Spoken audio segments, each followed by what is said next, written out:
2025 চনত যদি তোমালোকে সেৱা বোৰ্ডৰ আণ্ডাৰত মেট্ৰিক পৰীক্ষা দিছা তেতিয়াহ'লে এই ভিডিঅ'টো সম্পূৰ্ণ চোৱা কাৰণ এই ভিডিঅ'ৰ জৰিয়তে জনাই দিয়া হ'ব 2025 চনৰ মেট্ৰিক পৰীক্ষাৰ ৰিজাল্ট কেতিয়া ঘোষণা কৰিব। মেট্ৰিক পৰীক্ষাৰ দিন ইতিমধ্যে ঘোষণা কৰিছে, এতিয়া তোমালোকক জনাই দিয়া হ'ব মেট্ৰিক পৰীক্ষাৰ ৰিজাল্ট কেতিয়া ঘোষণা কৰিব। তাৰ আগতে আৰু এটা ইম্পৰ্টেণ্ট পইণ্ট জনাই দিব বিচাৰিছো, এই চেনেলটো যদি এতিয়ালৈকে ছাবস্ক্ৰাইব কৰা নাই ছাবস্ক্ৰাইব কৰি কাষত থকা বেল আইকনটো প্ৰেছ কৰি থৈ দিয়ে, কাৰণ যেতিয়া ৰিজাল্টৰ লিংক এক্টিভ হ'ব সেই ৰিজাল্ট তোমালোকে নিজৰ মোবাইলত কেনেকৈ চাব পাৰিবা ষ্টেপ বাই ষ্টেপ প্ৰচেছ জনাই দিয়া হ'ব।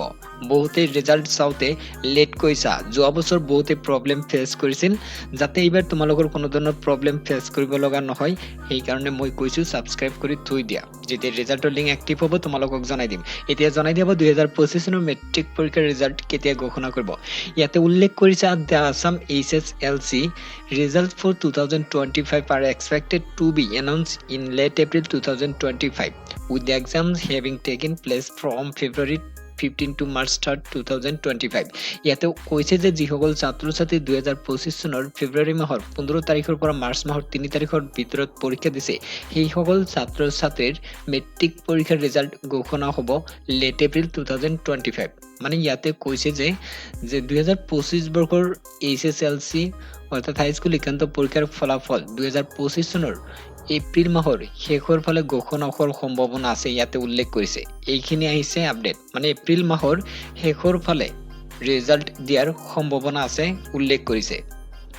এইখিনি আহিছে আপডেট, আৰু যদি কিবা আপডেট আহে ৰিজাল্টৰ ৰিগাৰ্ডিং তেতিয়াহ'লে তোমালোকক মই ভিডিঅ'ৰ জৰিয়তে অতি সোনকালেই জনাই দিম। তোমালোকে চেনেলটো ছাবস্ক্ৰাইব কৰি থৈ দিয়া, কাৰণ যোৱা বছৰ বহুত ছাত্ৰ ছাত্ৰীৰ ৰিজাল্ট সময়মতে পোৱা নাই। ৰিজাল্ট ঘোষণা হোৱাৰ পিছত 1 ঘণ্টা 2 ঘণ্টা পিছতো ৰিজাল্ট চাইছে, কিন্তু সিহঁতে যিটো প্ৰপাৰ কেনেকৈ চাব লাগে সেই প্ৰচেছটো বুজি পোৱা নাছিলে। এটা ৱেবছাইটতে ভিজিট কৰে, সেইবিলাক ছাৰ্ভাৰ ডাউন হৈ থাকে, যাৰ ফলত বহুত দেৰিকৈ চাব পাৰে। বহুত মানে লিংক দিয়ে, কিন্তু বহুত ছাত্ৰ ছাত্ৰী বুজি নাপায় বা গম নাপায়, যিটো লিংকত ক্লিক কৰি দিয়ে তাৰ পিছত ৰিজাল্ট চাব নোৱাৰে।